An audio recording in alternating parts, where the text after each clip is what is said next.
Alors, dans cette vidéo, je vais faire le commentaire de ce casque Razer Moray certifié THX et dire ce que j'en pense. Je le trouve vraiment pas mal.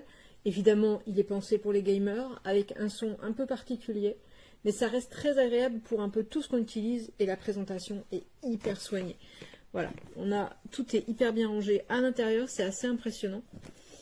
Pour vous montrer même le sens du détail, la mousse, voilà, la mousse est gravée au symbole Razer, quoi. Alors, on a avec ça plein de petits accessoires, le carabinier, la petite pochette de rangement. J'aime bien ce système-là, il n'y a pas de scratch, mais c'est bien couvert pour tous les petits accessoires qu'on voudrait prendre avec. On a plein de tailles différentes avec deux sortes différentes, soit silicone, c'est un silicone ultra doux, mais moi je suis quand même restée sur les mousses pour conserver la très bonne isolation passive du casque. Alors, voilà la bête, on a un long câble tressé. Alors, bon, je vais être claire quand même, c'est le seul défaut que j'ai trouvé à ce casque, c'est le câble. Ne le mettez surtout pas sans la petite attache, c'est un nid à nœud. C'est infernal avec les trucs, avec les formats prémontés là, comme ça, c'est vraiment horrible. Alors, pour le jeu, donc on est, hop, je vais débrancher le câble, sur un truc qui est vraiment très très préformé. Alors évidemment, la sensation va être très différente d'une personne à l'autre. En ce qui me concerne, j'ai un format d'oreille très standard. Je reste toujours sur les formats M, sur les mousses isolation passive tellement excellentes que vraiment, une fois qu'on a son son dans les oreilles, on n'entend rien de l'extérieur. Ça faisait 30 minutes que mon mari était rentré, je ne m'en étais pas rendu compte. Voilà. Ça permet vraiment de bien tenir. Mais là encore, j'ai vraiment des oreilles standards, donc ça me convient très très bien. Voilà. Hop, ici. Tac, pour le câble. Hop, je viens le mettre. Alors, un petit peu compliqué de trouver, parce qu'il tourne, le sens dans lequel le mettre pour mettre sur les oreilles, mais heureusement, c'est bien indiqué au niveau de... Ici, on est sur l'oreille gauche. Une fois qu'on les a positionnés, ils annoncent une forte, une très bonne acoustique, un très bon soundstage.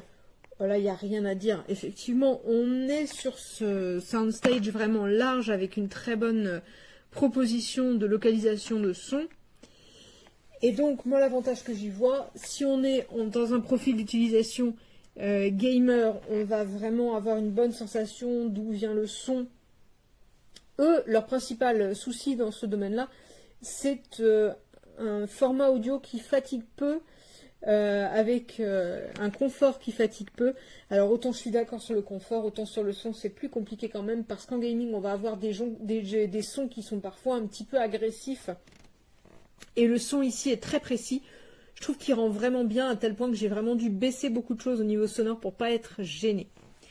Par contre, l'ergonomie, tout ça, je trouve ça vraiment très bien.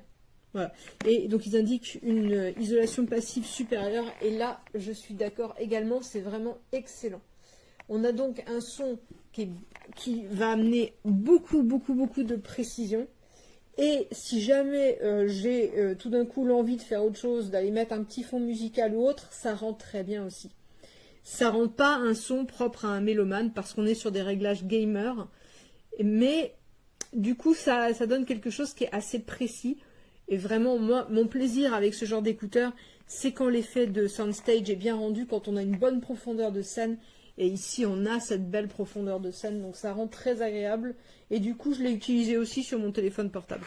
Alors, pour être très clair, au niveau du gaming, je pense que ça s'adresse quand même principalement à des gens qui vont jouer sur des téléphones portables très performants, qui vont avoir l'option écouteurs en sortie. Parce que sinon, ça vaut quand même pas un casque supraoral. Ça, en termes de spatialisation, on n'est quand même pas dans le même registre. Mais si on joue si on veut quelque chose de très portatif, si on veut quelque chose qui ne tienne pas hyper chaud et qui donne de la fièvre en été, je l'ai testé, hein, les casques supraauriculaires, on fait de la fièvre quand il fait trop chaud. Et si on joue sur un téléphone portable, par exemple dans les transports ou Dieu sait quoi, eh ben, franchement, on n'est pas gêné par tout ce qu'il y a autour, c'est vraiment très isolé. On est à fond immergé en immersion dans son truc. Et ça marche plutôt pas mal. Voilà. Et en plus de ça, si on est sur son téléphone et qu'on a envie d'écouter de la musique ou de regarder un film, le rendu sonore est hyper bon parce qu'on est en THX. Donc ouais. Ouais, franchement, je trouve que pour 149 €, C'est une belle performance de la marque. Je trouve qu'ils offrent quand même quelque chose qui tient bien la route pour un prix qui est pas exorbitant. Voilà. Franchement, pas mal.